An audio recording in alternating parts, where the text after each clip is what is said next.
America যখন negotiate করে ইরানের সাথে, তখন এটা বলে না যে আরবদের নিরাপত্তা দিতে হবে বা কিছু, ইরানের কাছ থেকে এটা চায় না, চায় শুধু হরমুজটা খুলে দাও। তার মানে আরবদেরকে যে পুরোই টিস্যু পেপারের মতো আমেরিকা ব্যবহার করে, এটা খুব সুন্দরভাবে দেখা যাচ্ছে। এবং সেই সময় ইরান ইরাক যুদ্ধের লিডার কে ছিলেন? শহীদ, বর্তমানে যিনি শহীদ সাইদ আলী খামেনি, তিনি তখন ওখানে commander in chief CLC. Even সেখানে 3 থেকে 5,000 অ্যাটলিস্ট ফিমেল নিউক্লিয়ার সায়েন্টিস্ট আছে। কিভাবে এটা সম্ভব, যেখানে তারা বছরের পর বছর দেখে আসছে তাদের টপ নিউক্লিয়ার সায়েন্টিস্টের বাড়িতে হামলা হয়, গাড়িতে হামলা হয়, অ্যাসাসিনেট হয়। আপনি যেহেতু আসলে এই বিষয়গুলো নিয়ে একেবারে প্রত্যক্ষভাবে আপনি এগুলো খোঁজ খবর রাখেন, আপনি গবেষণা করেন, নিশ্চয় আপনার কাছে তথ্য আছে। আপনি যদি একটু বলতেন যে এই 40 দিন সংকটের সময়টাতে আমেরিকা কিংবা ইসরায়েল কী ধরনের ক্ষয়ক্ষতির সম্মুখীন হয়েছে? জেডি ভান্স ইসলামাবাদ থেকে যখন প্লেনে করে ইউএসএ তে রিটার্ন করছে, প্লেন থেকে সে বসে টোটাল বিষয়টা রিপোর্ট করছে কাকে? নেতানিয়াহু থেকে।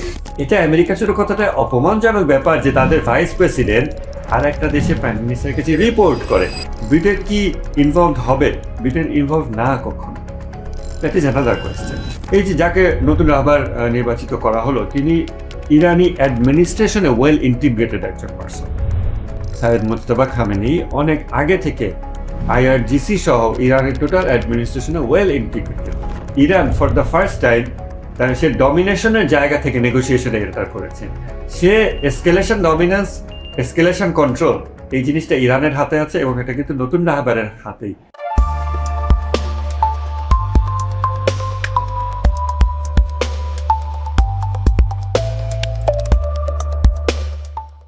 সুপ্রিয় দর্শক, আসসালামু আলাইকুম। আপনাদের প্রত্যেককে স্বাগত জানাচ্ছি ইরান রেডিও বাংলার নিয়মিত আয়োজন মুখোমুখি পডকাস্টে। বরাবরের মতো আপনাদের সাথে আছি আমি শাহাদাত হোসেন। প্রিয় দর্শক, আজ আমরা কথা বলবো অত্যন্ত সুপরিচিত একজন ব্যক্তিত্ব, যিনি একাধারে লেখক, গবেষক এবং বিশেষ করে মধ্যপ্রাচ্য বিষয় নিয়ে তিনি গবেষণা করেন, লেখালেখি করেন।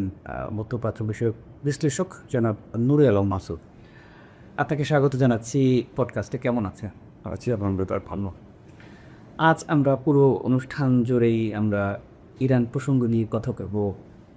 তো শুরুতে একটু জানতে চাই, আপনি তো 3 আগে যে 40 দিন ধরে ইরানের উপর অন্যায়ভাবে আগ্রাসন চালালো একসাথে অন্যতম সুপার পাওয়ার আমেরিকা এবং সাথে ইসরায়েল, এবং পরবর্তীতে আমরা দেখলাম যে আমেরিকা নিজে থেকেই আবার যুদ্ধবিরতিতে গেল। আমার প্রশ্ন হলো, কোন লক্ষ্য নিয়ে তারা আসলে এই যে আগ্রাসনটা চালালো, আবার নিজে থেকেই তারা সেটা বন্ধ করলো? এটা সমীকরণ দেখতে আমার কাছে যাচ্ছে। ইরান যে আমেরিকা যে আগ্রাসন, এখানে আমেরিকার প্রথম লক্ষ্য ছিল তাদের ভাষায় রেজিম চেঞ্জ, যেভাবে বলে, আর অর্থাৎ সরকার ব্যবস্থা উল্টে দেওয়া। ইরানের ক্ষেত্রে শুধুমাত্র সরকার উল্টে দেওয়া না, কেননা ইরানে সরকারের বাইরেও বেলায়েতে ফকি বলে একটা সিস্টেম আছে, যেটা বাংলাদেশ সহ সারা পৃথিবীর মানুষই এখন জানে। রাহবার বলে একটা পদ ইরানের সামগ্রিক শাসন ব্যবস্থা আছে। তো এই টোটাল সিস্টেমটাকে চেঞ্জ করতে হবে, এটাকে উল্টে দেওয়া, এটা ছিল আমেরিকার লক্ষ্য। এখন যুদ্ধের মেবি 75 days প্লাস আমরা এখন যুদ্ধের মধ্যে আছি, কিন্তু এই লক্ষ্য এখনও অর্জিত হয়নি। তারপরে আরেকটা লক্ষ্য ছিল আমেরিকার, সেটা হচ্ছে ইরানের ব্যালিস্টিক মিসাইল সক্ষমতা, এটা ধ্বংস করা। সম্ভবত 200-300 কিলোমিটার রেঞ্জের বেশি যেন ইরান মিসাইল সক্ষমতা না থাকে, এটা তাদের একটা তারা বলে দিয়েছিল, কিন্তু সেটাও এখনও তারা করতে পারেনি। রিসেন্টলি ওয়েস্টার্ন মিডিয়া বলছে এই সিজফায়ারের প্রায় 1 মাস মতো পরে যে ইরানের আসলে 90% বেশি মিসাইল সক্ষমতা এখনও ইনট্যাক্ট আছে। তো এই ক্ষেত্রেও এই 40 দিনের যে বমিং ক্যাম্পেইন, এই বমিং ক্যাম্পেইনে ইরানের মিসাইল সক্ষমতা শেষ করা জানি। তারপরে ইরানের যেই ট্রাম্পের ভাষায় নিউক্লিয়ার ডাস্ট, এটা আসলে ডাস্ট না, এটা হচ্ছে সমৃদ্ধ ইউরেনিয়াম। তো এইটা তারা ছিনতাই করতে চেয়েছিল বা নিয়ে যাবে ইরান থেকে, অথবা ইরান স্বেচ্ছায় হ্যান্ডওভার করে দেবে ইরানকে। ওইভাবে মানে মানসিকভাবে ইরানকে অতভাবে দুর্বল করে দেওয়া বা পদানত করা যেন ইরান এটা হ্যান্ডওভার করে দেয়, সেটা নেগোসিয়েশনের থ্রুতে হোক অথবা মিলিটারিলি এটাকে বাই ফোর্স ছিনতাই করা হোক। এটাও ট্রাম্পের বা আমেরিকার একটা লক্ষ্য ছিল, সেই লক্ষ্যটাও এখন পর্যন্ত অর্জিত হয়নি। এটার জন্য তারা একটা ডেল্টা ফোর্স, ইউএসএ, তারা একটা অপারেশন চালায়, যেটাকে তারা কাভার আপ করেছিল পাইলট উদ্ধারের একটা নাটক দিয়ে। তো সেখানেও আসলে তারা ওটাতে সফল হতে পারেনি, ওটাতে তারা ব্যর্থ হচ্ছে। তো এই সমস্ত হচ্ছে মিলিটারি সাইড। দেন ডিপ্লোম্যাটিক একটা সাইড আছে, ইকোনমিক সাইড আছে। ইকোনমিক সাইডটা তো আমরা জানি, হরমুজ বন্দর আটকে দেওয়ার কারণে একটা ইকোনমিক মানে ব্যাকফুটে চলে গেছে ইউএস হেজেমনির যে ইকোনমি সেটা। তো এই সমস্ত দিক থেকে যেই লক্ষ্যগুলো আমেরিকা সেট করেছিল, অ্যাটলিস্ট মুখে যা বলেছে তার কোনোটা আমরা অর্জিত হতে দেখিনি। আর ওভারঅল ট্রাম্পের যে কথাটা যে টোটাল সারেন্ডার, যেটা 12 দিনের যুদ্ধেও 2025 সালের জুনে, ওই সময়ও ট্রাম্প এই কথা বলেছে টোটাল সারেন্ডার, সেটা আমরা দেখিনি, 12 দিনেও দেখিনি, এইবারও দেখিনি। সো টোটাল সারেন্ডার মানে সব কিছু দিয়ে দেওয়া এবং আমেরিকার পছন্দের কোনো শাসক সেখানে ইনস্টল হয়, যেটা আমরা সিরিয়াতে দেখেছি বিভিন্ন জায়গায়। কিন্তু এরকম কোনো জিনিসও এখন পর্যন্ত তারা অ্যাচিভ করতে পারেনি। সো এই জায়গা থেকে আমেরিকার স্টেটেড গোল কোনোটা অ্যাচিভ হয়নি। তো আমেরিকা কেন থেমে গেল, এটা তখন আমাদের দেখতে হবে যে আমেরিকা কী কারণে থামলো। এটা কি যুদ্ধ পারমানেন্টলি থামিয়ে দিল, নাকি ট্যাকটিক্যাল পজ একটা? হতে পারে ট্যাকটিক্যাল পথ। আচ্ছা, একটা ব্যাপার হচ্ছে সেটি আমরা তো আন্তর্জাতিক গণমাধ্যমগুলোতে দেখেছি ইরানের এখানে ক্ষয়ক্ষতি হলো, কিন্তু সে অর্থে আমেরিকা কিংবা ইসরায়েল যে ক্ষয়ক্ষতির শিকারটা হলো সেটা আমরা আসলে সেভাবে করে জানি না। আপনি যেহেতু আসলে এই বিষয়গুলো নিয়ে একেবারে প্রত্যক্ষভাবে আপনি এগুলো খোঁজ খবর রাখেন, আপনি গবেষণা করেন না, নিশ্চয়ই আপনার কাছে তথ্য আছে। আপনি যদি একটু বলতেন যে এই 40 দিন সংকটের সময়টাতে আমেরিকা কিংবা ইসরায়েল কী ধরনের ক্ষয়ক্ষতির সম্মুখীন হয়েছে? আমেরিকা ইসরায়েলের ক্ষয়ক্ষতির বিষয়টা আমি মিডিয়াতে মানে যখন যুদ্ধ চলে 40 দিন আমি খুব অ্যাক্টিভলি অবজার্ভ করছিলাম সব কিছু। এখন যেহেতু একটু রিল্যাক্সড, তো ওই সময় যে জিনিসটা আমি দেখেছি যে আমেরিকা ইসরায়েলের ক্ষয়ক্ষতি, সেই জিনিসটা মিডিয়াতে এসেছে, মানে সারা দুনিয়ার মিডিয়াতেই এটা এসেছে ধরেন 12 দিন 14 দিন পর, এক্স্যাক্টলি 2 সপ্তাহ পর। কিন্তু ইরানের কোনো ক্ষয়ক্ষতি এটা ইভেন ইরানি মিডিয়াতে আসার আগে ওয়েস্টার্ন মিডিয়াতে চলে আসে। এবং এটা আসলে যুদ্ধের একটা ট্যাকটিক। আসলে যুদ্ধে জনগণের যে মনোবল ধরে রাখা, জনগণ যদি জানতে পারে যে শত্রুর ক্ষয়ক্ষতি হচ্ছে, তাহলে জনগণ ইন্সপায়ার্ড হয়। আর যদি জনগণ জানে যে না আমাদের ক্ষয়ক্ষতি হচ্ছে, তার নিজের ক্ষয়ক্ষতি হচ্ছে, তখন সে কিন্তু ডিমোটিভেটেড হয়। আপনারা খেয়াল করে দেখবেন এই যে আলী লারিজানির শাহাদাতের নিউজটা, সেই সময় আমরা দেখলাম যে এটা ইরান কনফার্ম করার আগে, অফিসিয়ালি কনফার্ম করার আগে ওয়েস্টার্ন মিডিয়া এবং তারও আগে ইভেন জায়নিস্ট মিডিয়া, ইহুদি মিডিয়া, তারা এই নিউজটা পাবলিশ করবে। কারণ মোসাদের এজেন্ট ইরানের বিভিন্ন জায়গায় আছে, তারা ইরান অফিসিয়ালি নিউজ দেওয়ার আগে, ইভেন হয়তো ইরান গভর্নমেন্ট জানার আগে মোসাদের এজেন্টরা জেনে যায়, এটা কোনো কোনো ক্ষেত্রে পসিবল। তো তারা আগে এই নিউজটা করলো যে আলী লারিজানি মারা গেছে। এই তারপর ওই ইহুদি মিডিয়ার নিউজটা আমেরিকান মিডিয়াতে একটা ফিড হলো। দেন এটা উইদিন ফিউ আওয়ার্স দেন আমেরিকান মিডিয়া থেকে এটা আল জাজিরা এ ধরনের কিছু মিডিয়াতে গেল। তো ইহুদি মিডিয়াতে নিউজটা অরিজিনেট হওয়ার 6 ঘন্টারও কম সময়ে বাংলাদেশি মিডিয়াতে, বাংলাদেশি বিভিন্ন নিউজ মিডিয়া যেটা ফেসবুক পেজে অনেক মিলিয়নস অফ সাবস্ক্রাইবার আছে, ফলোয়ার আছে, সেই মিডিয়াতে 6 ঘন্টারও কম সময়ে এই নিউজ চলে আসলো যে আলী লারিজানি মারা গেছে এরকম। ইরান অফিসিয়ালি কনফার্ম করার আগে ইভেন বাংলাদেশ পর্যন্ত এটা চলে আসলো। সো গ্লোবালি যে মিডিয়া মেকানিজম কাজ করে, সেটা একটা জায়গায় এটা অরিজিনেট হয়, তারপরে কিছুক্ষণের মধ্যে এটা অনুবাদ হয়ে যায়, বিভিন্ন জায়গায় ছড়ায় যায়, একে অপরকে ব্যাক রেফারেন্সিং করে। তখন বাংলাদেশ থেকে যখন বাংলাদেশে তো দুঃখজনকভাবে অ্যাকচুয়ালি ইন্টারন্যাশনাল ডেস্ক বলে কোথাও কিছু নাই মিডিয়া ভিতরেতে, এগুলো হচ্ছে অনুবাদ ডেস্ক। তো এই অনুবাদ ডেস্কগুলো তখন দেখে যে ও আলী লারিজানির মৃত্যুর খবর তো 10টা সোর্সে এসেছে, 10টা সোর্স কিন্তু সব শুরু হয়েছে তারপর সেখান থেকে ওটা কপি করে 4টা আমেরিকান মিডিয়া, তারপর 6টা অন্যান্য মিডিয়া, এভাবে। তো বাংলাদেশি অনুবাদ সাংবাদিকরা হয়তো দেখে যে আচ্ছা এটা 10টা মিডিয়াতে এসেছে, তার মানে মেবি ঘটনা সত্য। তো তারপর তারা এটা পাবলিশ করে। দেন আমাদের মানুষজন, কারণ বাংলাদেশের মানুষ খুবই ইন্টিগ্রেটেড ফিল করেছে এই যুদ্ধের সময়, তারা এটাকে নিজেদের যুদ্ধ হিসেবে দেখেছে। ইভেন অনলাইনে দেখবেন বাংলাদেশি পলিটিক্সে আলাপ কমে গিয়ে ইরানের ব্যাপারটাতে সবাই এনগেজ ছিল। তো বাংলাদেশের মানুষের সাথে সাথে ডিমোটিভেটেড, হতাশ যে আলী লারিজানি মারা গেল। অনেকে যারা ইভেন আলী লারিজানিকে আগে চিনতও না, তারাও আলী লারিজানির কথা লিখছে এবং হতাশা এভাবে প্রকাশ করছে যে একটা লোকই ছিল খামেনির পর। অ্যাজ ইফ সে আসলে আলী লারিজানিকে অনেকদিন দেখেছে না, সে আসলে আলী লারিজানিকে অনেকদিন ধরে চেনেও না। বাট ওয়েস্টার্ন মিডিয়া এভাবেই এটাকে ন্যারেটিভটা দিয়েছে যে খামেনির পরে সবচেয়ে শক্তিশালী এবং কন্ট্রোল হাতে আছে এমন লিডার ছিল লারিজানি, এবং তাকে আমরা মেরে ফেলেছি, এটা তারা এভাবে প্রকাশ করে। তো তখন দেখা যাচ্ছে যে মানুষজন ডিমোটিভেটেড হয়। কিন্তু আপনি চিন্তা করেন আমেরিকার যে ক্ষয়ক্ষতি, যে জিনিসটা আমরা চাইনিজ স্যাটেলাইট, যেমন কিছুদিন আগে মিজার ভিশন চাইনিজের স্যাটেলাইট, সে বলেছে যে আমরা আমেরিকার নিষেধাজ্ঞা উই ডোন্ট কেয়ার। আমেরিকা যে নিষেধাজ্ঞা দিয়েছে বিশ্বব্যাপী, কারণ দে আর দ্য বস, সো তারা সবার উপর নিষেধাজ্ঞা দেয় যে আপনারা, মানে সবাইকে নিষেধাজ্ঞা দিয়েছে কেউ যেন 14 দিনের আগে আমেরিকার কোনো ইনস্টলেশনের ক্ষয়ক্ষতি স্যাটেলাইট ইমেজ প্রকাশ না করে। তো চাইনিজ মিজার ভিশন বলেছে যে নো, আমরা সাথে সাথে প্রকাশ করব। তা আমরা মানে অ্যাক্সিস অফ রেজিস্ট্যান্সের কিন্তু সোর্স হচ্ছে চাইনিজ স্যাটেলাইট। তো সেই স্যাটেলাইট থেকে আমরা তখন ইমিডিয়েট ছবিগুলো পাচ্ছি। কিন্তু বাংলাদেশে বা অন্যান্য জায়গাতে এই নিউজটা তখন ছড়াচ্ছে না, কারণ এইসব জায়গায় যে ব্যক্তিরা কাজ করে তারা দেখছে এটা শুধুমাত্র একটা ইরানি সোর্সে বলেছে, একটা আননন একটা সোর্স, সে একটা ছবি পাবলিশ করেছে, হতে পারে এটা প্রপাগান্ডা, হতে পারে এটা ফেক, এআই জেনারেটেড। কিন্তু আমেরিকা যখন একটা কিছু বলে, ইসরায়েলি মিডিয়া থেকে জেনারেট হয়, ওটা তার সে দেখে 10টা সোর্সে, তো সে সাথে সাথে এটা পাবলিশ করে দেয়। তখন পাবলিক যে হতাশা, এটা খুব দ্রুত সৃষ্টি হয়। তো এইটা হলো যুদ্ধের একটা অংশ, হলো সাইকোলজিক্যাল ওয়ারফেয়ার।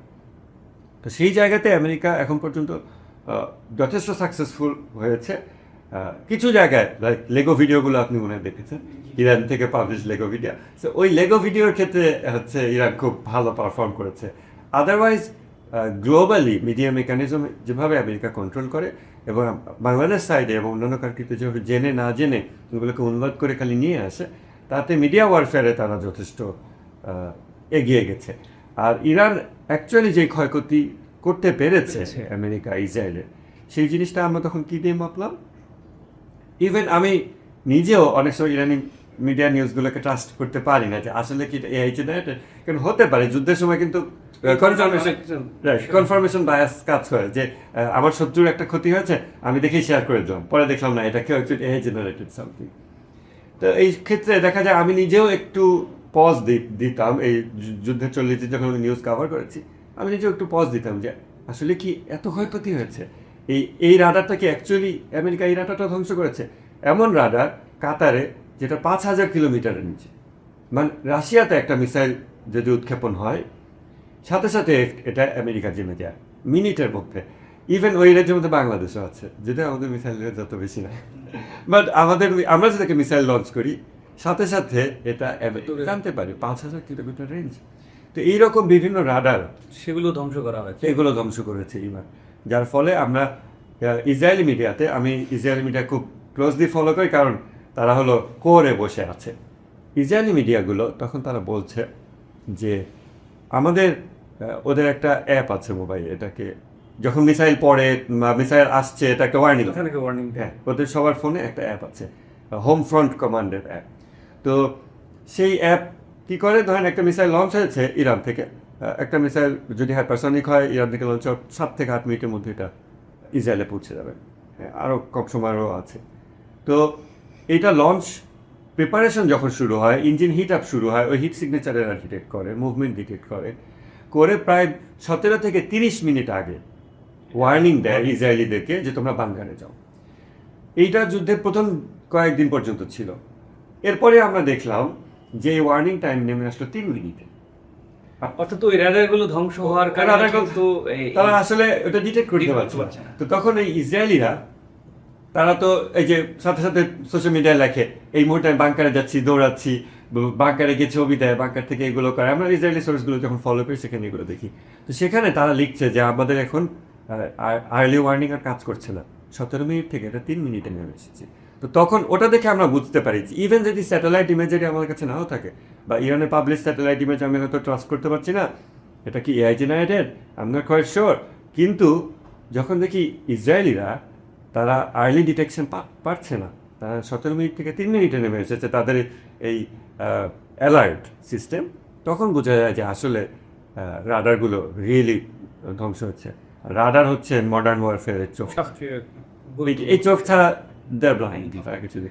আমরা এই সময়টাতে একটা বিষয় দেখি, সেটি হচ্ছে যে মানে পারস্য উপসাগরের যে আরব দেশগুলো আছে, আর সেই দেশগুলোর যেই আমেরিকান ঘাঁটিগুলো ছিল সেগুলোকে লক্ষ্যবস্তু করেছে ইরান। এমনকি পাশাপাশি বেসামরিক স্থাপনাতেও কিন্তু ইরান হামলা চলেছে এসব দেশগুলোতে। আমার প্রশ্ন হলো, কেন আসলে এমনটা করে? কারণ যুদ্ধের নিয়ম তো সাধারণত আপনার যে সামরিক লক্ষ্যবস্তু হয় কোথা, কিন্তু বেসামরিক জায়গাতেও আসলে এই হামলাটা চালিয়েছে ইরান। এটা আসলে কেন? বেসামরিক জায়গায় হামলা বলতে দুইটা জায়গার কথা মিডিয়াতে এসেছে। এক হচ্ছে আরব দেশগুলোর ডিস্যালিনেশন, অর্থনৈতিক যেই পশ্চিমাদের যেই হ্যাঁ, একটা তো হচ্ছে অয়েল প্রতিষ্ঠান, অয়েল ডিপো, তারপরে এই ধরনের জিনিসগুলো। আর সেকেন্ড হচ্ছে যেটা আরও সেন্সিটিভ বলা যায়, ডিস্যালিনেশন প্ল্যান্ট, যেটা পানি শোধন প্ল্যান্ট। তো যে দেশে পানির সংকট বা যে অঞ্চলে মানুষের আমাদের মতো তো নদীমাতৃক দেশ, তো সেখানে তো আসলে ডিস্যালিনেশন প্ল্যান্ট খুবই একটা সেন্সিটিভ জিনিস, সে তাদের যদি পানি না থাকে। তো আমরা এরকম দুটো অ্যালিগেশন দিলাম যে ইরান ডিস্যালিনেশন প্ল্যান্টে অ্যাটাক দিয়েছে, আর একটা হচ্ছে ইরান হোটেলে অ্যাটাক দিয়েছে। হোটেলে যেখানে আমেরিকান সেনারা এখন অবস্থান করছিল। আমেরিকান সেনারা অবস্থান করছে, এই কথা তো ওয়েস্টার্ন মিডিয়া বলছে না। ওয়েস্টার্ন মিডিয়া বলছে যে হোটেলে, স্থাপনায় হোটেল বেসামরিক স্থাপনা, সাধারণ মানুষ থেকে। দেন আপনি যখন আবার আমেরিকানদের অন্য একটা অন্য একটা নিউজের সাথে এটাকে কম্পেয়ার করেন, অন্য নিউজে তারা কি বলছে, US troops R working from home in the middle east. তো মিডল ইস্টে আমেরিকার যে সৈন্য, তারা যদি ওয়ার্ক ফ্রম হোম করে, দেন ইট বেগস দ্য কোয়েশ্চেন, তাদের হোমটা কোথায়? তারা ওয়ার্ক ফ্রম হোম করে মানে তারা ইউএস বেস থেকে বের হয়ে তারা কি ইউএসএতে ফিরে গিয়ে ওখানে তাদের নিজ বাড়ি থেকে অফিস করছে না। সো তারা ওয়ার্ক ফ্রম হোম কীভাবে করে? তারা হোটেলে গিয়ে ওঠে। তো এখন ওটা অবশ্যই তখন লেজিটিমেট একটা টার্গেট হয়ে যায়।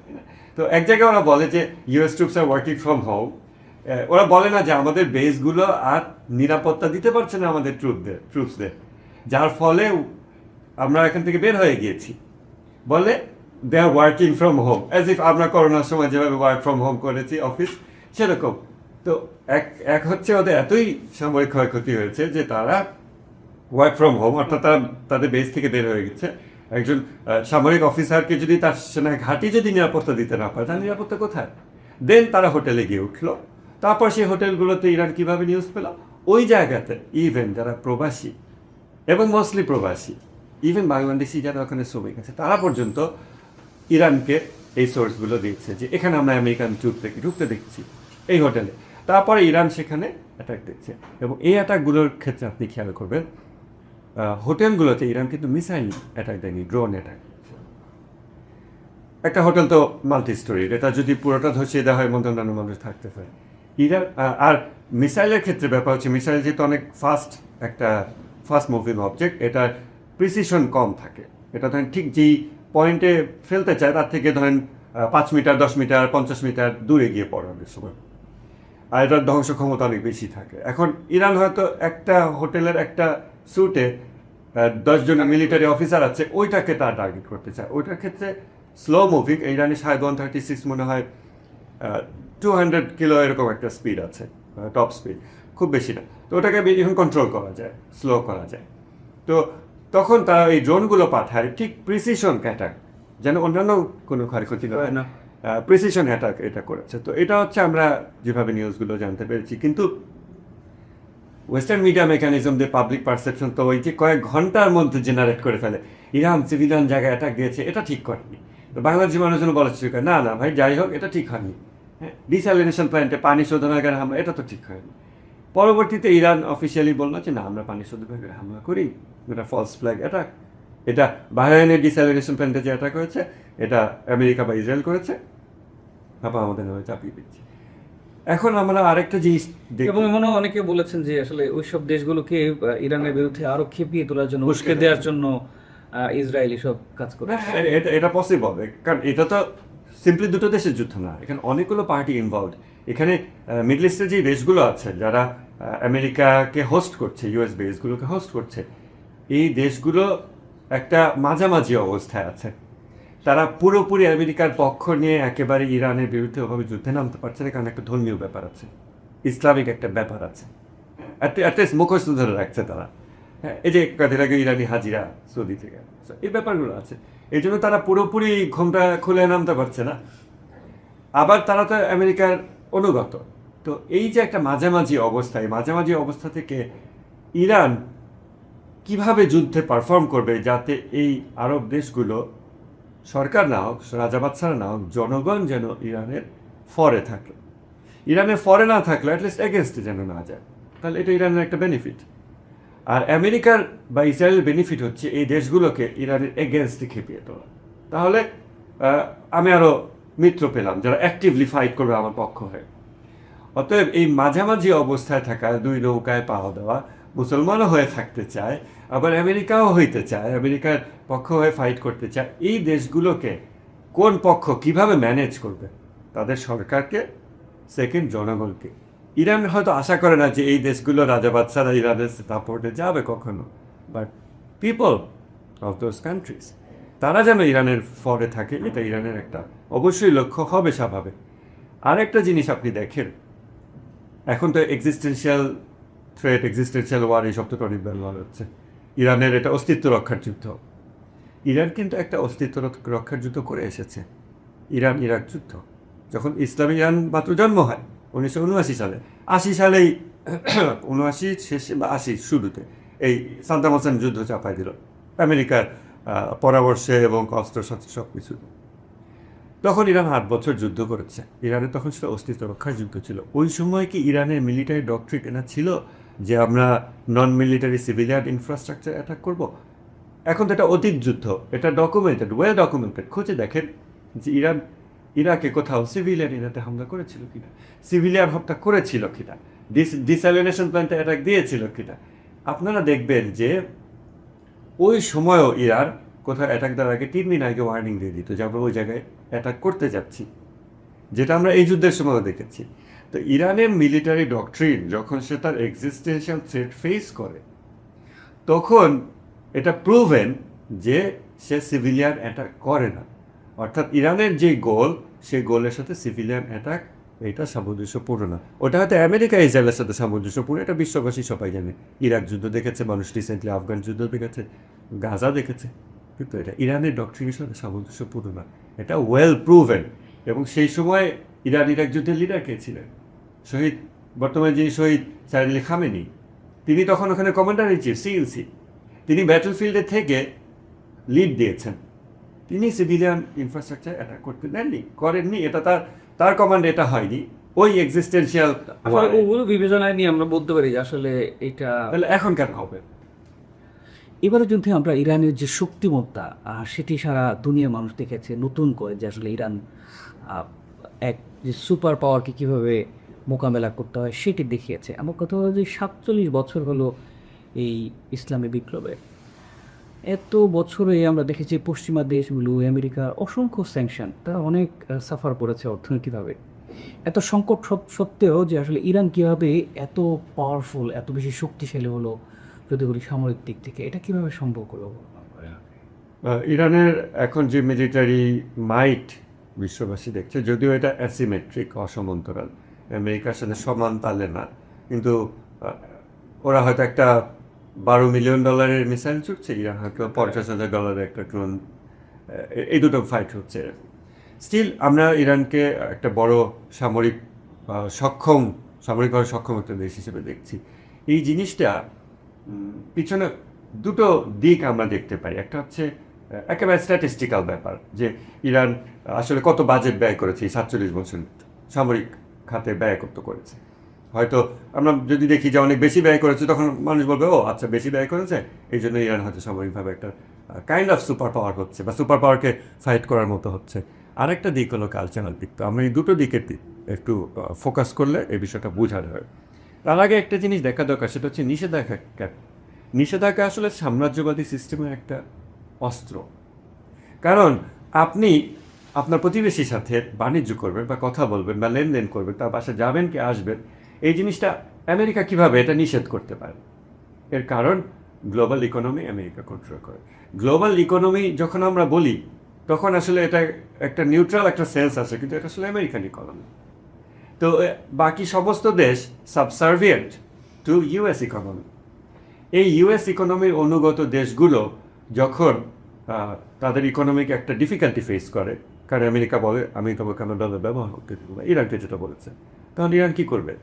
এই বস্তা বস্তা ক্যাশ নিয়ে গিয়ে আরেক দেশের সাথে লেনদেন করবে। ইরান শেষমেশ বাধ্য হয়েছে বার্টার ট্রেড করতে, দ্রব্য বিনিময় প্রথা, যেটা মানে অনেক অনেক পুরনো পুরোনো আমলের জিনিস, দ্রব্য বিনিময় প্রথা। ইভেন আমাদের এখানে 100 বছর আগে করি চলতো, তো দ্রব্য বিনিময় চলতো না। ইরান দ্রব্য বিনিময় প্রথায় পর্যন্ত যেতে বাধ্য হয়েছে, কারণ ইরানকে গ্লোবাল ব্যাংকিং নেটওয়ার্ক সুইফট থেকে বের করে দিয়েছে। তো এই সমস্ত জিনিস হচ্ছে সাম্রাজ্যবাদী ব্যবস্থার একটা part।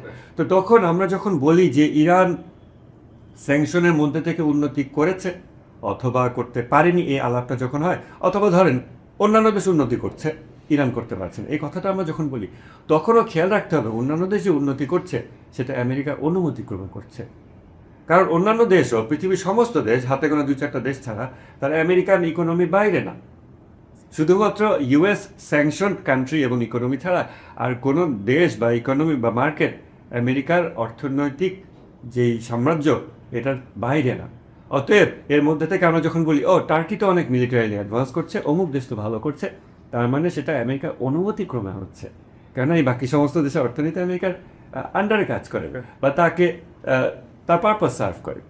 তো ওই প্রেক্ষাপটে আমরা যখন দেখব যে ওই প্রেক্ষাপটে থেকে ইরান আমেরিকার সাথে টক্কর লাগায়, তারপরেও যখন মিলিটারিলি অ্যাডভান্স করেছে এমন মাত্রায় যে অন্যান্য অনেক দেশ যারা আমেরিকার অনুগত হয়েও ইরানের কাছাকাছি লেভেলে সামরিক সক্ষমতা অর্জন করতে পারি, তখন আসলে এটা রিয়েল স্কেল বোঝা যাবে যে এটা একটা মিরাকুলাস ব্যাপার তখন বলা যাবে। এটা কিভাবে ইরান অর্জন করলো? যেমন দেখেন 47 বছরে ইরানের রিসার্চ আউটপুট গ্লোবাল শেয়ার, শাহের আমলে যখন শাহ পালায় যায়, তখন ইরানের সায়েন্টিফিক আউটপুট, মানে যে রিসার্চ প্রডিউস হয়, যে ধর মেডিকেল সায়েন্সে, ইঞ্জিনিয়ারিংয়ে, টেকনোলজিতে, পিওর সায়েন্সে, ফিজিক্সে, ম্যাথসে, এগুলোতে, তো স্টেম বলে যেটাকে, STE, হ্যাঁ, সায়েন্স, টেকনোলজি, ইঞ্জিনিয়ারিং, ম্যাথ, এই জিনিসে ইরানের টোটাল পার্টিসিপেশন ছিল 0.00001% গ্লোবাল শেয়ার। ইরান সব কিছু ইম্পোর্ট করতো, পারচেস করতো, ইরান নলেজ প্রডিউস করতো।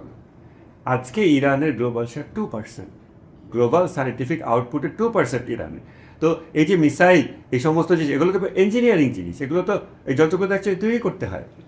ইরান যে F-35 ডিটেক্ট করলো, এটা তো রাশিয়ার S-300 দিয়ে না, এটা ইরানের নিজস্ব ইন্ডিজিনিয়াসলি ডেভেলপড যন্ত্রপাতি দিয়ে। কীভাবে তারা তাদের এই জ্ঞান কোথা থেকে আসছে? এই জ্ঞানটি তারা কোনো দেশ থেকে আমদানি করেছে না, এটা তারা নিজেরা প্রডিউস করেছে।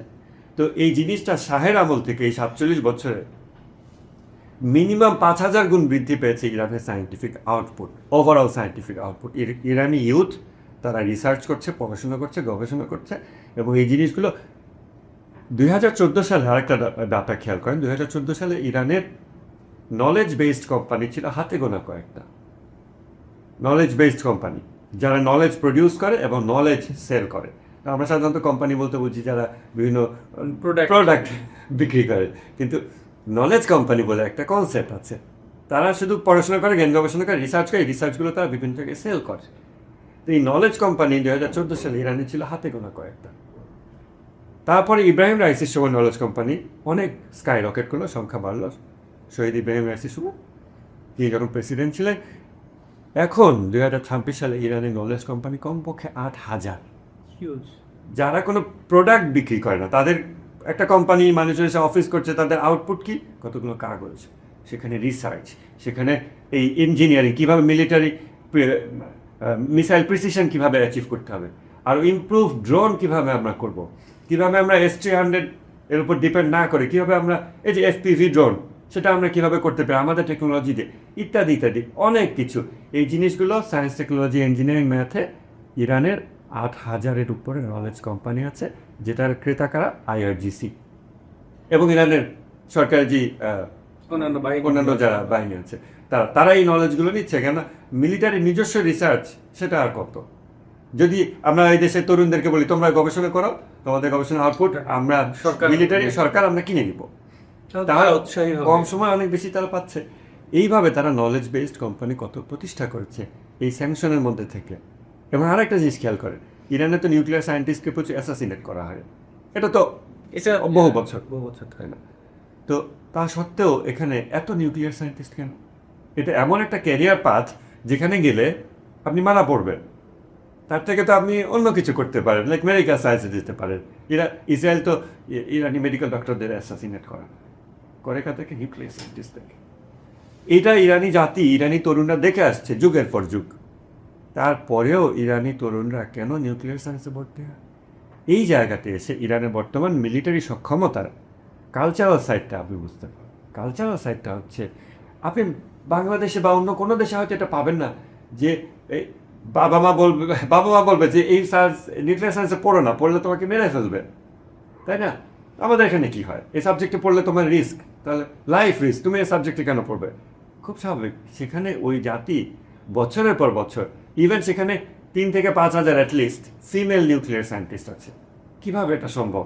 যেখানে তারা বছরের পর বছর দেখে আসছে তাদের টপ নিউক্লিয়ার সায়েন্টিস্টের বাড়িতে হামলা হয়, গাড়িতে হামলা হয়, অ্যাসাসিনেট হয়, তারপরেও ওই পথে যায় ওখানকার তরুণীরা, 20-22-এর তরুণীরা, যাদের চোখে এত স্বপ্ন, আমরা লাইফকে এনজয় করব বা যাই করব, তারা কেন ওই নিশ্চিত মৃত্যুর পথে ক্যারিয়ার বেছে নিচ্ছে? এটা একটা কালচারাল অ্যাসপেক্ট হচ্ছে। এই জায়গাতে ইমাম হুসাইনের আদর্শ, কারবালা, যে জিনিসটা ওদের ইরানিদের কালচারের ভিতরে খুবই ইন্টারটয়েড, মিনিটে আপনি দেখুন হুসাইনের নাম উচ্চারণ করতেছে, কারবালার কথা বলছে, ওই জিনিসটা যে ইউথের ভিতরে, সাধারণত ইউথ অত বেশি রিলিজিয়াস হয় না, এনজয় করতে চায় লাইফ, এরকম অনেক ব্যাপার স্যাপার আছে। ইউথের ভিতরে ওই জিনিসটার মোটিভেশন এত মাত্রায় আছে যে তারা নিশ্চিত শহীদ মৃত্যুর পথে তাদের ক্যারিয়ার বেছে নিচ্ছে, তারা নিউক্লিয়ার সায়েন্স ক্যারিয়ার করছে। তো আপনার কথা যেটা মনে হলো যে আসলে এই সব কিছুই আসলে ইরানকে অনেক শক্তিশালী করেছে। আমরা তো দেখছি এখন যুদ্ধটা বন্ধ আছে এবং আমেরিকা পাকিস্তানের মাধ্যমে সমঝোতা চাইছে। সেক্ষেত্রে আমার প্রশ্ন হলো যে এই যে সমঝোতার আসলে কোনো আভাসও আমরা পাচ্ছি না, সেক্ষেত্রে আপনি কি মনে করেন যে আলোচনার মাধ্যমে শেষ পর্যন্ত কি সমঝোতা হবে? আলোচনার মাধ্যমে সমঝোতা আমি মনে করি না হবে, খুবই ক্লিয়ার ব্যাপার, এটা হওয়া ইম্পসিবল, রিয়েলি ইম্পসিবল। তাহলে সমাধানটা কিভাবে সম্ভব, বা এই সংকটটা কি এভাবেই থাকবে? এই সংকট এইভাবে থাকবে, অন্য রূপ লাভ করবে, কিন্তু এই সংকট শেষ হবে। এই সংকট একমাত্র যুদ্ধের মাধ্যমে কোনো একটা পক্ষ যদি পুরোপুরি নিশ্চিহ্ন হয়ে যায়, তখনই কেবল এটাকে আমরা যে সংকট বলছি, যে পিসফুল কো এক্সিস্টেন্স, তখন হয়তো ক্রিয়েট হতে পারে। এর আগে তার মানে যদি আপনি যদি আমরা বলি যে এখন সাম্প্রতিক সময় যে আলোচনা হচ্ছে, আমেরিকা বারবার চাপ দিচ্ছে যে তোমরা আমাদের এই প্রস্তাবগুলো মেনে নাও, অন দ্য আদার হ্যান্ড আমরা দেখি ইরান বলছে যে না, তুমি যদি আমার এই ক্লজগুলো না মানো সেক্ষেত্রে আমরা কোনো ধরনের সমঝোতা করতে যাব না। সেক্ষেত্রে কি আমরা আবারও মানে এই যুদ্ধ অবস্থা বা আবার যুদ্ধ দেখতে পাবো? কি মনে হয়? আমরা আবার যুদ্ধ দেখতে পারি, আবার ইমিডিয়েট যুদ্ধ একইভাবে নাও দেখতে পারি। এখানে আমি একটা জিনিস এখানে পয়েন্ট আউট করি, সেটা হচ্ছে ইরান এর যে আদর্শ, সেই আদর্শ যদি চেঞ্জ হয় তাহলে ইন ফিউচার আমেরিকা ইরান আর কনফ্লিক্ট হবে না, তারা পিসফুলি কো এক্সিস্ট করতে পারবে, শান্তিপূর্ণ সহাবস্থান হবে। কিন্তু বাঘ এবং হরিণ কিভাবে শান্তিপূর্ণ সহাবস্থান হবে? কিন্তু এখানে আরেকটা গুরুত্বপূর্ণ পয়েন্ট আছে, আপনি তো জানেন যে ইসরায়েল একটা অংশ। আমেরিকা এবং ইরানের মধ্যে আসলে যে আলোচনার যে টেবিলে বা নেগোসিয়েশন চলছে, এর মধ্যে আমরা কিন্তু ইসরায়েলকে আমরা দেখতে পাচ্ছি না। তো সেক্ষেত্রে ধরেন কোনোভাবে যদি এমন একটা সমঝোতা হয়েই যায়, সেক্ষেত্রে আসলে ইসরায়েলের কি হবে? বা কারণ ইসরায়েল তো মানে চাচ্ছে, এবং বলা যায় যে ইসরায়েলের প্ররোচনায় আমেরিকা এই যুদ্ধে অংশ নিয়েছে অন্যায়ভাবে। সেক্ষেত্রে সমীকরণটা আপনি কিভাবে দেখেন? ইসরায়েল কি ইগনোর হচ্ছে? এটা আমাদের অনেকে হয়তো প্রশ্ন হতে পারে মনে, যে ইসরায়েলকে ইগনোর করা হচ্ছে কিনা। কারণ শুধু তাই না, ইসরায়েলকে ইগনোর করা হচ্ছে এটা অনেকে মনে হতে পারে, আবার আরব দেশগুলোর তো কোনো আলাপই নেই। আমেরিকা যখন নেগোসিয়েট করে ইরানের সাথে, তখন এটা বলে না যে আরবদের নিরাপত্তা দিতে হবে বা কিছু, ইরানের কাছ থেকে এটা চায় না, চায় শুধু হরমুজটা খুলে দাও। তার মানে আরবদেরকে যে পুরোই টিস্যু পেপারের মতো আমেরিকা ব্যবহার করে, এটা খুব সুন্দরভাবে দেখা যাচ্ছে। বাট ইসরায়েলের কেসটা ডিফারেন্ট। ইসরায়েলের কেসটা ডিফারেন্ট কেন? আমাদের শহীদ সাইদ আলী খামেনি একটা কথা বলেছিলেন যে কমান্ড সেন্টার এক জায়গাতে, শত্রুদের কমান্ড সেন্টার, যদিও শত্রুর আমরা বিভিন্ন মুখ দেখি, বিভিন্ন ফেস দেখি, আমেরিকা দেখি, ইসরায়েল দেখি, ট্রাম্প দেখি, নেতানিয়াহু দেখি, কিন্তু কমান্ড সেন্টার এক জায়গাতে, সকল পরিকল্পনা এক জায়গায়। এখন সেই এক জায়গাটা কি ওয়াশিংটনে না তেল আবিবে, এটা আমাদের কোয়েশ্চেন, কিন্তু এক জায়গাতে। এটা আরেকটা জিনিস দেখেন, ইসলামাবাদে যখন আলোচনা হলো, ইরান তৃতীয় দফা আলোচনায় গেল ইসলামাবাদে, তা আমরা নেড়া বেলতলা একবার যাই, ইরান 3বার যায়। আসলে ইরান 3বার কেন গেছে তার একটা ব্যাপার আছে, ওটা আমি একটু পরে বলতে চাই। বাট এটুকু খেয়াল করেন, এই ইসলামাবাদের আলোচনাতে JD Vance, US vice president, সে বারবার ফোন করছিল। ইরানি টিম পরে বলেছে, ইরানি টিমে একজন ছিলেন তেহরান ইউনিভার্সিটির প্রফেসর মারান্দি, তো প্রফেসর মোহাম্মদ মারান্দি, উনি পরে এটা বলেছেন যে আমেরিকান টিম তাদের কোনো আসলে স্বাধীনতাই ছিল না, তারা একটু পর পর বাইরে ফোন করছে, মানে আমেরিকায় ফোন করছে, ইসরায়েলে ফোন করছে যে ইরান আমাদের এই প্রস্তাব দিচ্ছে, ওই প্রস্তাব দিচ্ছে, আমরা এটা মানবো কিনা। যাদেরকে পাঠিয়েছে ওরা অ্যাকচুয়ালি ব্রেইন না, ওদের ডিসিশন নেওয়ার কোনো সক্ষমতা নেই, স্বাধীনতাও নেই। আর ইরানকে ফুল অথরিটি দিয়ে কিন্তু বাকির কলিবফকে, ইরানি পার্লামেন্ট স্পিকারকে পাঠানো হয়েছিল। তো এই যে বারবার বাইরে ফোন করে, তাতে বোঝা যায় যে এই কমান্ড সেন্টার অন্যখানে, তাদের ওই অথরিটিও নেই।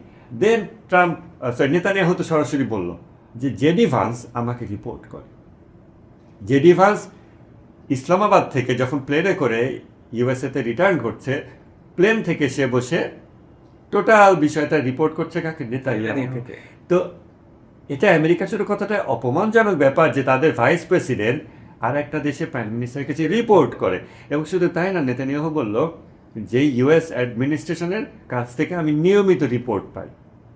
তো এখন নেতানিয়াহুই কি সব কিছু চালায়, ট্রাম্পই কি সব কিছু চালায়, নাকি তাদেরও পিছনে আর কোনো ইহুদি লবি আছে যারা media mechanism, banking mechanism, democracy, যে প্রপাগেশন, এভরিথিং, ওই পিছনের কিছু ব্যক্তি কন্ট্রোল করে। যারাই করুক, কমান্ড সেন্টার এক জায়গায়। এবং ইসরায়েল কি উপেক্ষিত হচ্ছে না, সেটা সব আমরা আপনার কথা ধরে বলতে চাই, আপনি বললেন যে হরমুজ প্রণালী, এই যুদ্ধে আমরা দেখলাম যে এই হরমুজ প্রণালীকে ইরান একটা তুরুপের তাসের মতো করেই আসলে ব্যবহার করেছে, এবং পুরো যুদ্ধের যে মোড়টা আসলে ঘুরে গেছে এই হরমুজ প্রণালীর কারণে। এখন ইসরায়েল দুঃখিত, এখন ইরান বলছে যে যুদ্ধপূর্ব অবস্থার মতো হরমুজ আর হবে না। সেক্ষেত্রে এটা কি আসলে ধরে রাখা, মানে এখন যেভাবে নিয়ন্ত্রণ করছে, এটা দীর্ঘমেয়াদী আসলে ইরান কি ধরে রাখতে পারবে বলে আপনার মনে হয়? হরমুজ প্রণালী এটা কিন্তু কোনো বিল্ডিংয়ের গেট না যে ঢাকা আটকে রাখলাম তালা দিয়ে, এটা একটা ওপেন প্লেস। আপনার যদিও 3 থেকে 5 কিলোমিটার অ্যাকচুয়াল প্র্যাকটিক্যাল এরিয়া দিয়ে জাহাজগুলো মুভ করতে পারে, আর টোটাল প্রণালী মানে 30 কিলোমিটার মতো, কিন্তু শ্যালো আছে অনেক জায়গায়। সো ডিপ এরিয়া যেখানে জাহাজ অ্যাকচুয়ালি চলতে পারে 3 থেকে 5 কিলোমিটার মতো। তো ইরান এটাকে কীভাবে অ্যাকচুয়ালি কন্ট্রোল করছে? ইরান কিন্তু ওই জায়গাতে 500 জাহাজ নিয়ে একেবারে প্রোটোকল দিয়ে নাই। আপনি স্যাটেলাইট ইমেজের দিকে তাকান বা এমনিও এটা জানবেন। ইরান হরমুজকে কীভাবে কন্ট্রোল করছে? ইরান সিম্পলি বলছে এই জায়গাতে কোনো জাহাজ যেতে পারবে না। ইরান বলেছে এই 75 দিন, তারপর একটা জাহাজ যাওয়ার চেষ্টা করলো, ইরান ওটাতে অ্যাটাক দিল। তারপরে অন্যান্য জাহাজ ভয় পেল। কিছুদিন পর আবার আরেকটা জাহাজ ওখান থেকে পার হওয়ার চেষ্টা করলো ইরান অনুমতি ছাড়া। ইরান প্রথমে ওয়ার্নিং দিল, রিটার্ন করো, ওয়ার্নিং শুনলো না, আবার ইরান অ্যাটাক দিল। এভাবে ইরানের জন্য শুধু এতটুকুই যথেষ্ট যে হরমুজ প্রণালীতে নিরাপত্তা অনিশ্চয়তা সৃষ্টি করা। ইরানের ওখানে হিউজ মিলিটারি, লাইক আমেরিকার বিমানবাহী রণতরীর মতো হিউজ নেভাল অ্যাসেট ইরানে আনতে হবে না ওই জায়গায়। ইরান শুধুমাত্র এটুকু এনশিওর করবে যে হরমুজ প্রণালীতে ইরান একটা ড্রোন হলেও মারতে পারবে, ওখান দিয়ে যাওয়া একটা জাহাজে একটা ড্রোন হলেও যেন ইরান মারতে পারে। ইরানের সেটা আন্ডারগ্রাউন্ড মিসাইল বেস থেকে হোক বা আন্ডারগ্রাউন্ড যে নেভাল বেস আছে বা আর যেখান থেকে হোক, ইরান যেন একটা প্রজেক্টাইল যদি মারতে পারে, এটুকু যদি ইরান অ্যাটলিস্ট এনশিওর করতে পারে, তাহলে এই নিরাপত্তাহীনতা এটা এনশিওর করতে পারার মধ্য দিয়ে ইরান হরমুজকে কন্ট্রোল করতে পারবে, ফরএভার পারবে। এখানে ইরানের এটা আনলিমিটেড রিসোর্স এই ক্ষেত্রে ইরানে আছে। আপনি খুব চমৎকার ওই বিষয়টা উল্লেখ করেছেন। আমরা এবার একটু জানতে চাই আপনার কাছে যে আমরা এই যুদ্ধের সময় দেখলাম যে আমেরিকাকে নেটোভুক্ত যে দেশগুলো আছে আমেরিকার ডাকে সাড়া দেয়নি। কিন্তু অতি সম্প্রতি আমরা দেখলাম যে ফ্রান্স এবং ব্রিটেন তারা বলছে যে মধ্যপ্রাচ্য দেশগুলোতে তারা পাঠাবে। তো সেক্ষেত্রে আপনার কি মনে হয় যে মধ্যপ্রাচ্যে পশ্চিমা দেশগুলো ইরানে সমন্বিতভাবে হামলা করতে পারে আমেরিকার সাথে ভিতরে এই ধরনের কি কোনো কিছু? মানে আফগান ইরাক যুদ্ধে যেরকম কালেকটিভ নেটো, জি। কিন্তু আমরা শুনতে দেখেছি যে ট্রাম্প নেটোভুক্ত অনেক দেশকে বলেছে তারা ডিরেক্টলি হচ্ছে তাকে নেগলেক্ট করেছে, অর্থাৎ তার ডাকে সাড়া দেয়নি। কিন্তু অতি সম্প্রতি আমরা দেখলাম যে বিশেষ করে ফ্রান্স, ব্রিটেন একটা মনে হয় রণতরী পাঠিয়েছে। তো এই রণতরী পাঠানো এটা অনেক সময় পাওয়ার পশ্চান, হ্যাঁ, পাওয়ার পজিশন এটার একটা অংশ। রণতরী পাঠানো মানেই যে যুদ্ধ সরাসরি ট্রুপস পাঠাবে এটা না। দেন ব্রিটেন কি ইনভলভ হবে? ব্রিটেন ইনভলভ না কখন, that is another question. So আমরা যখন এই কোয়েশ্চেনগুলো করি আসলে এভরিবাডি ইজ ইনভলভড, কিন্তু এটার ডিগ্রিজ আছে, মাত্রা আছে, কে কতটুকু মাত্রায় ইনভলভ। সো ব্রিটিশ বেস থেকেই তো আমেরিকার ওই যে B2, তারপরে B-52, B-52 এই ধরনের যে বোমারু বিমান, হ্যাঁ, এইগুলো কিন্তু ব্রিটিশ বেস থেকে উড্ডয়ন করিয়েছে। তো ব্রিটেন কখন ইনভলভ ছিল না? ব্রিটেন ইনভলভ ছিল। তো তারা সবাই কম বেশি ইনভলভ আছে। যখন ইউরোপের কোনো দেশ থেকে আমেরিকা কোনো মিলিটারি অ্যাসেট নিয়ে আসে মিডল ইস্টে, তারপর সেখান থেকে অ্যাটাক করে, তো তখন তারা আসলে কমপ্লিসিট। সো তারা সবাই কমপ্লিসিট বা ইনভলভ, এই জিনিসটা যেন আমরা ভুলে না যাই। কিন্তু আমাদের যখন আমরা কোয়েশ্চেন করি যে ইউরোপ কি জড়াবে যুদ্ধে, তখন আমরা বুঝাই যে জড়ানোর মাত্রাটা বাড়বে কিনা। তারা যে জড়ায় নাই, তারা যে নির্দোষ তা যেন আমরা না ভাবি। তারা অবশ্যই দোষী, তারা সবাই কমপ্লিসিট, আরব দেশগুলো কমপ্লিসিট, গোটা Europe complicit, all of NATO complicit, এটাতে তারা অপরাধের সহযোগী। কিন্তু এখন মাত্রাটা বৃদ্ধি হবে কিনা, আমার যতটুকু মনে হয়, আমি যতটুকু অবজার্ভ করছি যে ইউরোপ এখন জড়াতে চাইবে না, কারণ ইউক্রেন যুদ্ধে তাদের যথেষ্ট অর্থনৈতিক চাপ সৃষ্টি হয়েছে এবং ইউক্রেনে যা কিছু অস্ত্র ইউক্রেনিয়ান ফোর্স ব্যবহার করছে এটা কিন্তু ইউরোপ থেকে এখন যাচ্ছে। আমেরিকা পাঠাচ্ছে, ইউরোপ পাঠাচ্ছে, তো ইউরোপ ওইখান থেকে পাঠাচ্ছে। ইউরোপ যদি আবার মিডল ইস্টে এসে খরচ করতে শুরু করে অস্ত্র, যেখানে অলরেডি আমেরিকার শত শত বিলিয়ন ব্যয় হয়ে গেছে, আমরা জানি এক্স্যাক্ট অ্যামাউন্ট কত, হিউজ ব্যয় হয়ে গেছে এই কয়েকদিনের যুদ্ধে। তো ইউরোপ কি, এবং বিভিন্ন ঘাঁটিগুলো তো একেবারে ডেস্ট্রয়, মিনিমাম 17টা ঘাঁটি একেবারে ব্যবহারের অনুপযোগী হয়ে গেছে। তো এইরকম ঐতিহাসিক ক্ষয়ক্ষতি হয়েছে আমেরিকা এই পরিমাণ ক্ষয়ক্ষতি শিকার অতীতে কখনো হয়নি। তো এই যে এই সিচুয়েশনে মিলিটারিলি ইনভলভ হওয়াটা ইউরোপের পক্ষে তো ভায়াবল না। ইউরোপ কেন এটা হবে? আর ইউরোপ আমেরিকাকে আমরা যে ঐক্যবদ্ধ দেখি, তারা যে ফরএভার ঐক্যবদ্ধ থাকবে এরও কোনো গ্যারান্টি নেই। কারণ একসময় তো তারা ঐক্যবদ্ধ ছিলও না, তাদের একটা সার্টেন রিজনে মিলিটারি অ্যালায়েন্স হয়েছে, আবার তাদের মধ্যে ঐক্য ভেঙেও যেতে পারে। তারা নিজেরা মারামারি অবশ্যই একসময় করবে। তো আমরা যদি ফাটলটা ধরাই দিতে পারি, তাহলে হয়তো আমাদের তাদের সাথে ফাইট না করে তারা ইনফাইটিংয়ে তারা এনার্জি ক্ষয় করবে, সেটা আরও ভালো একটা ব্যাপারও। ইউরোপিয়ানরা তো বহুত ফাইট করেছে। নিশ্চয়ই। আমরা অনুষ্ঠান শেষ করার আগে একটু স্মৃতিচারণ করতে চাই, আপনার অনুভূতি জানতে চাই। সেটি হলো যে এবার যে চলতি বছরের 28 তারিখ যে হঠাৎ করে অন্যায়ভাবে আমেরিকা হামলা চালালো ইরানে, এবং সেদিনই আসলে আমেরিকা দাবি করলো যে সর্বোচ্চ ধর্মীয় নেতা আয়াতুল্লাহ আলী খামেনিকে তার শাহাদাত বরণ করেছে। সে সময় আসলে আপনার কেমন লেগেছে, আসলে অনুভূতিটা জানতে চাই। এবং ছোট্ট করে যদি আপনি একটু বলতেন যে বর্তমানে যে সর্বোচ্চ ধর্মীয় নেতা আছেন মুস্তাফা খামেনি, তাকে আপনি কীভাবে দেখছেন সেটা একটু বলুন। শহীদ সাইদ আলী খামেনির সংবাদটা যখন ওয়েস্টার্ন মিডিয়াতে আসে, বাংলাদেশ টাইম 28 ফেব্রুয়ারি 2026, বাংলাদেশ টাইম দুপুর 12টার দিকে ইরানে অ্যাটাক দেয় প্রথম আমেরিকা ইসরায়েল। আমরা সময় নিউজ পাই এবং কিছুক্ষণের মধ্যে, কয়েক ঘন্টার মধ্যেই রাহবারের নিউজটা ওয়েস্টার্ন মিডিয়াতে চলে আসে, তারা পাবলিশ করে। তো ওই সময় আমি যেহেতু ব্যক্তিগতভাবে আদর্শিকভাবে আমি অ্যাক্সিস অফ রেজিস্ট্যান্সকে সাপোর্ট করি, অতএব যুদ্ধের সময়ের যেই মানসিক অবস্থা ধরে রাখার কিছু বাধ্যবাধকতা আছে, আমি সেই বাধ্যবাধকতা তখন মেনে চলার চেষ্টা করছি। এবং তখন অনেকে আমাকে ফোন করছে, মেসেজ করছে যে আসলে রাবের খবরটা সত্য কিনা, এটা অনেক ধোঁয়াশা সৃষ্টি হচ্ছে, আর কিছু বলছে না। ইরান মিডিয়া থেকে আর এরকম কিছু নিউজ আসলো যে রাহবার বক্তব্য দিবেন, এরকম কথাও আসছিল ইরান মিডিয়াতে। ইভেন আমি নিজেও নিউজটা দিয়েছি যে রাহবার বক্তব্য আসছে, কিন্তু তারপর রাহবার বক্তব্য আসেনি। তো ওই দিন রাতে আমি লাইভে যাই এবং আমি মানুষজনের সাথে কথা বলি যে দেখেন, উই ডোন্ট নো, এই পজিশনটা খুব টাফ একটা পজিশন। আসলেই পশ্চিমা অনেকগুলো সত্য বলে, তারপর একটা মিথ্যা বলে দেয়। তো তাদের মিডিয়া এভাবে কাজ করে। তো আসলেই এটা সত্য কিনা উই ডোন্ট নো। এখন আপনার তো মন মানে না, আমার তো মন মানে না, আমরা তো জানতে চাই আসলে আবার অবস্থাটা কী। কিন্তু এটাই আমাদের মানে our part of the war হইল এটা, যে আমরা আমাদের মনোবলকে ধরে রাখবো। যতক্ষণ না ইরান অফিসিয়ালি কিছু জানাচ্ছে, আমরা বলবো যে উই ডোন্ট নো, আমরা জানি না। এবং আমরা আমাদের দায়িত্ব বাংলাদেশ থেকে বা ইরানের বাইরে মুসলিম উম্মার অংশ হিসেবে আমরা অ্যাক্সিস অফ রেজিস্ট্যান্সের হলো অ্যাওয়ারনেস ফেজে আছি।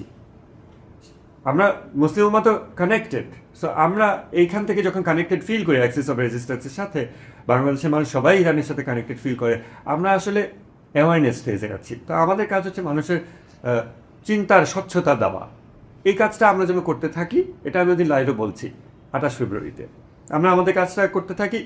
IRGC সে মিলিটারি ফাইট করছে, আমরা এখান থেকে মানুষকে স্বচ্ছতা দিতে থাকি, মানুষের মনোবল ধরে রাখার কাজ করি, আমরা আমাদের প্রত্যেকের নিজ নিজ দায়িত্ব পালন করে থাকি। এটা আমি তখন বলেছি।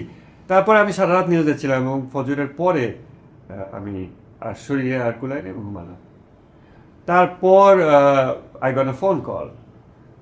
তো তবে আমি ঘুমানোর আগে আমি নিজে রাহবারের শাহাদাতের নিউজ রেডি করে, জাস্ট ইন কেস আমি নিজে রেডি করেছি, রাহবারের ছবিতে ফটো কার্ড তৈরি করেছি জাস্ট ইন কেস। তো আমি যখন এটা রেডি করছিলাম, আমি জানি না যে আসলে আগে বেঁচে আছেন কি শহীদ হয়েছে, আমি জানি না, কিন্তু জাস্ট ইন কেস তো আমি এটা রেডি করছি। এটা আমার জন্য খুব মানসিকভাবে কঠিন ছিল, তখন আমি এটা রেডি করে তারপরে ফজরের পরে ঘুমালাম। Then I got a phone call সকালে 8টার দিকে। তখন যে ছেলেটা আমাকে ফোন করলো, সে he was trying to hold back his tears. সে আমাকে বললো যে রাহবারের শাহাদাত অ্যানাউন্স করেছে। আমি সাথে সাথে উঠে ডেস্কে বসলাম।